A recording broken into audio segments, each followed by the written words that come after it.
এতক্ষণ যে আলোচনা দেখেছি সেই আলোচনার উপর ভিত্তি করে আমরা এখন চেষ্টা করব প্রোনাউন রিলেটেড কিছু কোয়েশ্চেনের আনসার করার। তাইলে আপনারা যেই কাজটা করবেন, আপনারা আমাকে এই প্রশ্নটার উত্তর করার চেষ্টা করেন, ঠিক আছে? উত্তর বলার চেষ্টা করেন। দেখেন, ইন দ্য সেন্টেন্স এই সেন্টেন্সের কথা বলা হচ্ছে দিস ইজ দ্য স্টুডেন্ট, এটা হচ্ছে সেই ছাত্র, হুজ ওয়ার্ক ওয়াজ আউটস্ট্যান্ডিং, যার কাজটা ছিল অসাধারণ, which forms of pronoun is whose, এখানে হুজটা কোন ফর্ম বা কোন ধরনের? হুজ কি সাবজেক্টিভ, অবজেক্টিভ, পজেসিভ নাকি ডেফিনিট? ডেফিনিট মানে নির্দিষ্ট না, এটা ডেফিনিট না, অবজেক্টিভ না, সাবজেক্টিভ না। আমরা জানি হুজ হলো পজেসিভ। এই যে মাশাআল্লাহ, অনেকে লিখে ফেলছেন সি, থ্যাংক ইউ, অনেকে লিখেই ফেলছেন মাশাআল্লাহ। আচ্ছা, এবার আসেন, which of the following sentence contains a relative pronoun, নিচের কোন সেন্টেন্সে একটা রিলেটিভ প্রোনাউন আছে? তাহলে আমরা রিলেটিভ প্রোনাউন একটা শর্ত বলছিলাম, কিন্তু যে রিলেটিভ প্রোনাউন হতে গেলে সাধারণত প্রথমে একটা নাউন বা প্রোনাউন থাকবে, এর পরে থাকবে দ্যাট অথবা ডব্লিউএস ওয়ার্ড। যদি দ্যাট বা ডব্লিউএস ওয়ার্ডটা নাউনের পরে বসে আগেরটাকেই বোঝায়, নাউন প্রোনাউনকে বোঝায়, তখন আমরা তাকে রিলেটিভ প্রোনাউন বলি। এখানে দেখেন দ্য বুক, সেই বইটা, এই যে একটা নাউন, দ্যাট যেটি, এই যেটা মানে কোনটা? বইটা। তাহলে এইটাই হচ্ছে রিলেটিভ প্রোনাউন, 1 নাম্বার কারেক্ট। এইখানে দেখেন দ্যাট নাউনের পরে বসে না, এটা প্রশ্নই হতে পারে না। আর এইখানে দেখেন ওই যে রিফাত ভাই এর আগে যেই মানে কাজটা আপনি করছিলেন, হাউ লিখছিলেন, কিন্তু হাউ কোনো নাউনকে নির্দেশ করে নাই। এইখানে দ্যাট আছে, কিন্তু দ্যাট কোনো নাউনকে নির্দেশ করে নাই, তাহলে এটা হবে না। ঠিক আছে, তাহলে কারেক্ট আনসার হচ্ছে এই। ওকে, এই যে মশিউর রহমান রিফাত ভাই এবার বুঝতে পারছেন, ঠিক আছে, থ্যাংক ইউ। এবার 3 number, I thought it was Dash who went with Jasmine last night. হ্যাঁ, এবার আমরা একটু চেষ্টা করি ওস্তাদ হয় কিনা দেখি। তাহলে দেখেন I thought it was, তা ওয়াজটা কি ভার্ব দাদা? Be verb. আমরা বলেছিলাম বি ভার্বের পরে প্রোনাউন থাকলে সাবজেক্টিভ ফর্ম হয়। তাহলে এইটা বোঝার জন্য আর রকেট সাইন্স জানার দরকার নাই। দে আর হলো পজেসিভ হবে না, দেম হলো অবজেক্টিভ হবে না, দে সাবজেক্টিভ হইয়া গেছে। তাহলে কারেক্ট আনসার হচ্ছে সি। ওকে, আচ্ছা, মাশাআল্লাহ মাশাআল্লাহ, এই তো সাব্বাস। হ্যাঁ, তাসনিয়া জামান, আশরাফুদ্দিন ভাই, সাফা, মামুন ভাই সহ যারা যারা কমেন্ট করছেন সবাইকে অসংখ্য ধন্যবাদ। এইবার আসেন তো আমরা এই প্রশ্নটার উত্তর একটু করার চেষ্টা করি, দেখি আমাদের উত্তর আবার দক্ষিণ হয় কিনা। We must do it better than. আচ্ছা, এখানে একটা ইন্টারেস্টিং ফ্যাক্ট আছে, আসেন এবার এখানে একটা ইন্টারেস্টিং ফ্যাক্ট আছে, আপনাদের সাথে আমি সেই ফ্যাক্টটা একটু শেয়ার করি। সেটা হচ্ছে এইটাকে বলা হয় প্যারালালিজম। প্যারালালিজমটা কি ভাই? প্যারালালিজমের বাংলা হলো ব্যাকরণিক সমতা। আপনি যদি কখনো দেখেন অ্যান্ড, বাট, তারপরে যদি দেখেন অর, এরপর যদি দেখেন দেন, এরপরে অ্যাজ, তারপরে সো অ্যাজ, তারপরে নট অনলি, তারপরে দেখেন এই যে নট অনলির সাথে বাট অলসো, এছাড়াও dot dot dot comma dot dot dot and dot dot dot. হ্যাঁ, এগুলো দিয়ে যদি কখনো দুটো গ্রামাটিক্যাল আইটেম যুক্ত থাকে, এক্ষেত্রে এদের আগে যা হবে এদের পরে তা হবে। অর্থাৎ এদের আগে যদি থাকে ভার্বের 1 নাম্বার ফর্ম, এদের পরেও হবে ভার্বের 1 নাম্বার ফর্ম। এদের আগে যদি থাকে ইনফিনিটিভ, তাহলে এদের পরেও হবে ইনফিনিটিভ। এদের আগে যদি থাকে অ্যাজেক্টিভ, তাহলে এদের পরেও আপনাকে লিখতে হবে অ্যাজেক্টিভ। এদের আগে যদি থাকে অ্যাডভার্ব, এদের পরের অংশ হবে দাদা অ্যাডভার্ব। এদের আগে যদি থাকে প্রোনাউনের সাবজেক্টিভ ফর্ম, তাহলে এদের পরে আপনাকে প্রোনাউনের সাবজেক্টিভ লিখতে হবে। যদি এদের আগে প্রোনাউনের অবজেক্টিভ ফর্ম থাকে, এদের পরে যেই প্রোনাউন লিখবেন আপনাকে সেটা অবজেক্টিভই লিখতে হবে। হ্যাঁ, এবার আসেন আমি একটা বাক্য লিখে দেই। আমি যদি বলি আই অ্যাম taller than হি দেন হিম। বলেন তো এই বাক্যটাতে হি হবে নাকি হিম হবে?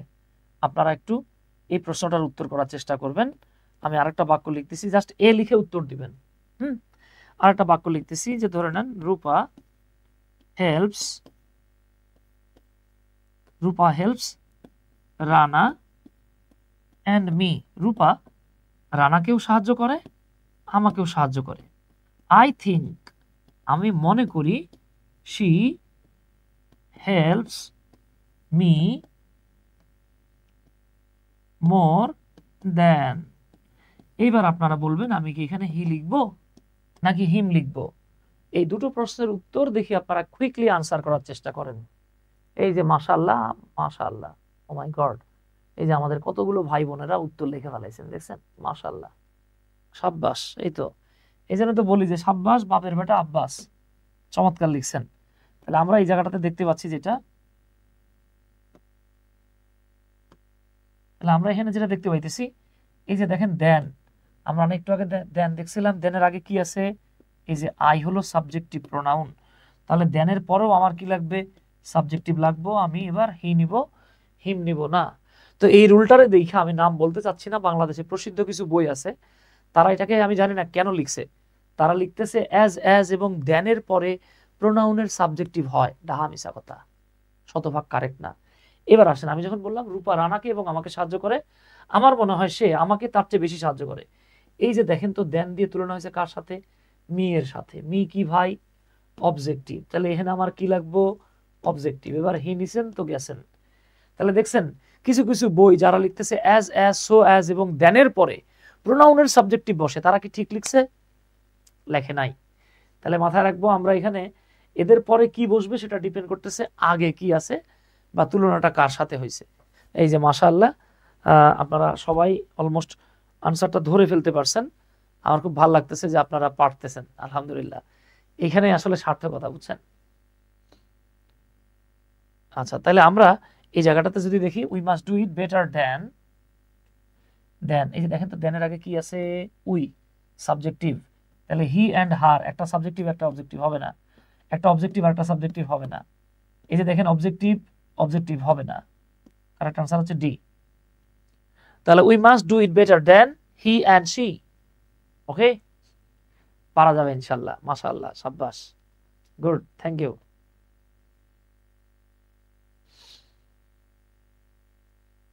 আচ্ছা, তাহলে আসেন এবার, দ্য টুইন হেল্পড।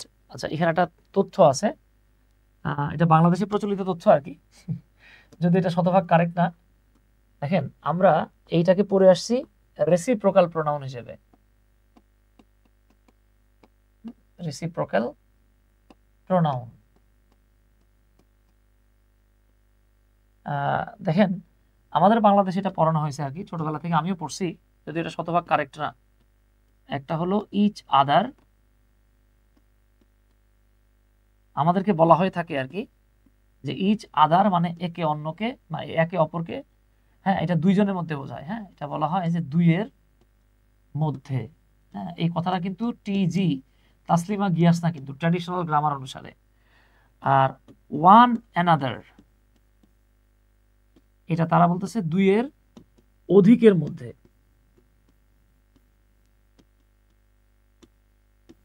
এটা যে টিজি মানে ট্র্যাডিশনাল গ্রামার অনুসারে দুইয়ের মধ্যে হলে ইচ আদার হয়, দুইয়ের অধিকের মধ্যে হলে ওয়ান অ্যানাদার হয়।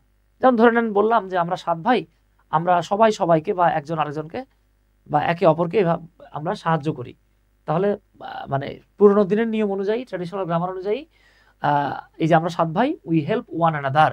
কিন্তু আমি যদি বলি আমি আর আমার ওয়াইফ আমরা দুইজন একে অপরকে সাহায্য করি, সেক্ষেত্রে পুরোনো দিনের নিয়ম বলতেছে ইচ আদার। বাট মজার ব্যাপার হচ্ছে অক্সফোর্ড এবং ক্যামব্রিজ বলতেছে দুইয়ের মধ্যে হলেও এইটা হয়, আবার দুইয়ের অধিকের মধ্যে হলেও এটা হয়। অর্থাৎ ক্যামব্রিজ এবং অক্সফোর্ড বলতেছে দুইয়ের মধ্যে হলেও ইচ আদার লেখা যায়, 3-এর মধ্যে 300 জনের মধ্যে হলেও ইচ আদার লেখা যায়, দুইয়ের মধ্যে হলেও ওয়ান অ্যানাদার লেখা যায়, আবার দুইয়ের অধিকের মধ্যে হলেও ওয়ান অ্যানাদার লেখা যায়। কিন্তু এই নিয়মটা বাংলাদেশে আমাদেরকে এইভাবে পড়াচ্ছে, ঠিক আছে? বাংলাদেশে আমাদেরকে এইভাবে এই নিয়মটা পড়ানো হয়েছে যে ভাই দুইজন হলে অবশ্যই ইচ আদার লিখতে হবে। হ্যাঁ, তাহলে টুইন মানে যেহেতু জমজ, তাহলে আমরা দেখেন দুইটাই কিন্তু কারেক্ট, 100% কারেক্ট। ওটা যে বাংলাদেশের প্রচলিত রুল, তাই আমরা বি দিলাম। বাট মাথায় রাখেন 5 নাম্বারের ক্ষেত্রে এও কিন্তু কারেক্ট। আচ্ছা, এবার she is the sort of person I feel. তাহলে এইরকম একটা রুল কিন্তু আমরা একটু আগে দেখে আসছি। তাহলে আমাদের এখানে হু, হুম, হুজ, হুইচ, হুইচ যেহেতু দেখেন এই যে হুইচ যেহেতু বস্তুর জন্য বসে, এটা আমরা আগে কেটে দিলাম। এবার আমরা একটু দেখি তো, আই ফিল, যে ফিল ভার্বের সাবজেক্ট হচ্ছে আই, কিন্তু উড বি আবার একটা ভার্ব চলে আসছে। তো আমরা জানি দুইটা ভার্ব থাকলে দুইটা সাবজেক্ট লাগে, তাহলে সাবজেক্টিভ ফর্ম হচ্ছে হু। আপনি মনে মনে এতটুকুকে সামনে নিয়ে যান, আই ফিলটাকে সামনে নিয়ে যান, তাহলে কি হবে? I feel she is the sort of person who would be capable of making this kinds of statements. Sir গ্রামে অনেক ঠান্ডা, নেট পায় না, বাইরে অনেক ঠান্ডা লাগে। আচ্ছা আচ্ছা, তাহলে ক্লাস অলমোস্ট আমাদের আর কয়েক মিনিট আছে আর কি, শেষ হয়ে যাবে। হ্যাঁ, রিফাত ভাই জিজ্ঞেস করতেছে which version should E learn, should E follow, is it old or modern? Definitely modern এবং ওল্ড দুটোই জানার দরকার আছে। হ্যাঁ, দুটোই জানার দরকার আছে। হ্যাঁ, আচ্ছা, এবার চলে আসি আমরা। দেখেন এই সেম টাইপের, she is the sort of person dash I always feel. এইখানে দেখেন আই সাবজেক্ট, ফিল হচ্ছে ভার্ব, আর কোনো ভার্ব নাই, সো এখানে সাবজেক্ট নেওয়ার প্রশ্নই আসে না। এটা তো বস্তুর জন্য আসে, হচ্ছেই না। হুজ থাকলে এরপর একটা নাউন থাকতে হয়, এখানে নাউন নাই, প্রোনাউন আছে, তাহলে হুম। ওকে, এই তো মাশাআল্লাহ, আশা করি বুঝতে পারছেন ইনশাআল্লাহ। এবার দেখেন 8 নাম্বার প্রশ্ন, ইট কুড হ্যাভ বিন। তো আমরা কি পড়ে আসছিলাম? আমরা পড়ে আসছি যে বি ভার্বের পরে যদি প্রোনাউন থাকে তাহলে সাবজেক্টিভ ফর্ম হতে হয়। তাহলে যে could have been, would have been, should have been, been যুক্ত অক্সিলারি ভার্ব, এটা একটা টু বি ভার্ব বা বি ভার্ব। এরপরে আমাদের সাবজেক্টিভ ফর্ম দরকার। এই যে দেখছেন মাশাআল্লাহ, অলরেডি রিফাত ভাই লিখে ফেলেছেন, তাসনিয়া জামান লিখে ফেলছেন, থ্যাংক ইউ। আচ্ছা, এবার দেখেন তো, she was not taller than. এই যে দ্যানের আগে কি আছে বাবা? She, subjective. আমার পরে কি লাগবো? Subjective, right? মাশাআল্লাহ, শাবাশ।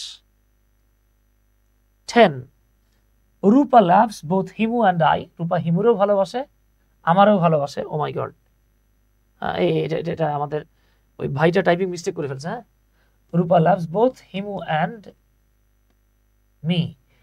ঠিক আছে, আমি যে ভাইরে দিয়ে টাইপ করাইছি ওই কাজটা করছে। Rupa loves both Himu and me. Rupa Himu এবং আমাকে দুইজনকে ভালোবাসে। I think she loves me more than. এই যে দ্যানের আগে এবার কি আছে? অবজেক্টিভ। তাহলে আমার পরে কি লাগবে? অবজেক্টিভ। তাহলে কি হবে এবার? এইবার আমাকে অবশ্যই হিম লিখতে হবে। ঠিক আছে বাবা?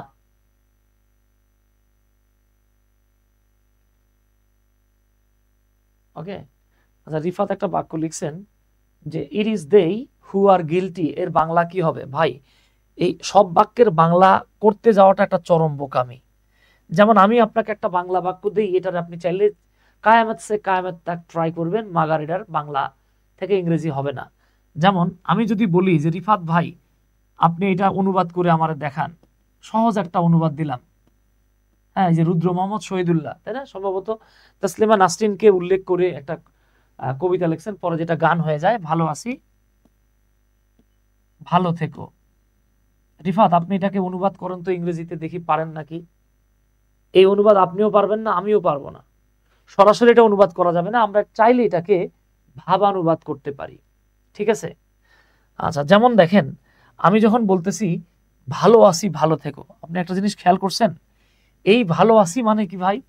এইখানে আছে আমি ভালো আছি তুমি ভালো থেকো। ভাই, বাংলা ভাষায় আমি এবং তুমি একই বাক্যে দুইটাকে উজ্জ্ব রাখা যায়। ইংরেজিতে জীবনেও আমি এবং তুমি দুটোকে এক বাক্যে উজ্জ্ব রাখছেন, রাখতে পারবেন? হে, দেখছেন? তাহলে ফর্মালি পারবেন না। হ্যাঁ, ওই যে আপনি যেটা বললেন it's they who R guilty, এটাকে বাঙালিরা সাধারণত এটাকে এভাবে অনুবাদ করে, হ্যাঁ, যে তোমরাই গিলটি, তোমরাই দোষী। ঠিক আছে, যেহেতু করে আমরা এটাকে ধরে নিলাম। তবে দেখেন আমি আপনাকে কি বলবো, দেখেন আমাদের এই বাংলাদেশে যারা গ্রামার ট্রামার লেখে আর কি, আমিও তাদের সাথে অন্তর্ভুক্ত আছি। আমরা যারা লিখি আমরা অনেকেই, হ্যাঁ, অনেকেই আছেন ভাই, মানে ভয়ঙ্কর অবস্থা। একজন ব্রিটিশ, একজন আমেরিকান, একজন নেটিভ স্পিকার বা একজন নেটিভ যিনি, তিনি যেই ইংরেজিতে ভয়েস চেঞ্জ করতে পারে না, বাঙালিরা তাও সেই ভয়েস চেঞ্জ করে দেয়, তারা সেটাও ন্যারেশন চেঞ্জ করে, তারা সেটারও অনুবাদ করে। তার মানে ভাই আমরা এক আজীব জাতি ভাই, বুঝতে পারছেন? মানে ইংরেজদের চেয়ে বেশি ইংরেজি শিখে ফেলাইছি আমরা, এরকম হয় আর কি। মোল্লা মোহাম্মদ সোহেল রানা ভাই জিজ্ঞেস করতেছেন স্যার স্পোকেনের অনলাইন ব্যাচ আছে কি? স্পোকেনের অনলাইন ব্যাচ আমাদের 15 তারিখের মধ্যে শুরু করার কথা। হ্যাঁ, শুরু করার কথা, এইটা দেখি আমরা শুরু করলে আপনাদেরকে জানাই দেবো ইনশাল্লাহ। স্যার আমরা তাহলে জানবো কিভাবে? ভাই আপনি মাথায় রাখেন, আপনি আজীবন তপস্যা করলে একটা ভাষা শতভাগ জানতে পারবেন না, আমিও পারবো না, আমার বাবা দাদা 14 গোষ্ঠীও পারবে না, বুঝতে পারছেন? দেখেন দেখেন আপনাদেরকে একটা বিষয় বলি রিফাত ভাই, একটা সিম্পল বিষয় বলি। দেখেন আপনি জানেন বাংলা অ্যান্ড ইংলিশ, হ্যাঁ বাংলা এবং ইংলিশ এই দুইটার ক্ষেত্রেই হচ্ছে আমরা বচন পড়ে আসছি দুই রকমের হয়। একটা হলো গিয়ে সিঙ্গুলার বা এক বচন, আর একটা হচ্ছে প্লুরাল বা বহু বচন। কিন্তু আপনি যদি আরবিতে যান, আরবিতে বচন হইতেছে 3 রকমের। আরবিতে বচন কত? 3 রকমের, এক বচন, দ্বিবচন, বহু বচন। এখন আপনি যদি বলেন ভাই আরবির দ্বিবচন আপনি বাংলায় ব্যবহার করেন, ভাই এটা হইলো ভাই?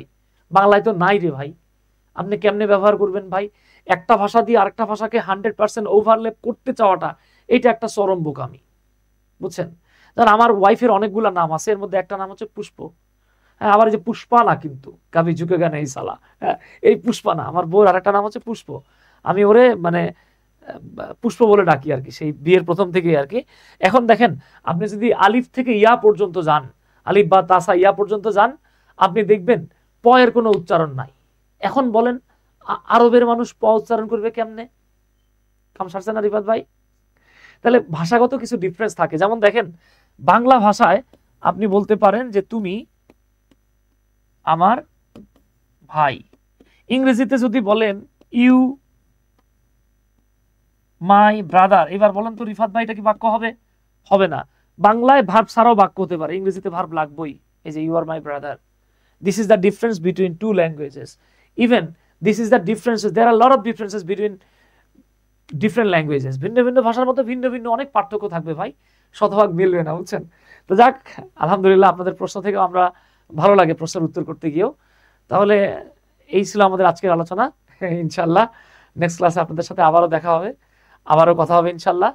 তো যে বিষয়টা বলতে চাচ্ছি আর কি, আমাদের এই ব্যাচটাতে, হ্যাঁ আপনাদের যদি কোনো ছোট ভাই বোন থাকে, আপনারা ক্লাস করে বুঝতে পারতেছেন যে আলহামদুলিল্লাহ হাউ ইনফরমেটিভ আওয়ার ক্লাসেস আর, আমাদের ক্লাসগুলো কতটা ইনফরমেটিভ ইনশাল্লাহ বুঝতে পারতেছেন। আপনাদের যদি কোনো ভাই বোন থাকে যারা বেসিক থেকে অ্যাডভান্স লেভেলের গ্রামার শিখতে চায়, আমাদের ফ্রি হ্যান্ড রাইটিং একটা সুপার ডুপার ব্যাচ চলতেছে, সেই ব্যাচেও চাইলে ভর্তি হতে পারবে। আমার এই হোয়াটসঅ্যাপ নাম্বারটা একটু কাইন্ডলি দিয়ে দিয়েন। দেখা হবে ইনশাল্লাহ, আবারও কথা হবে। আল্লাহ হাফেজ।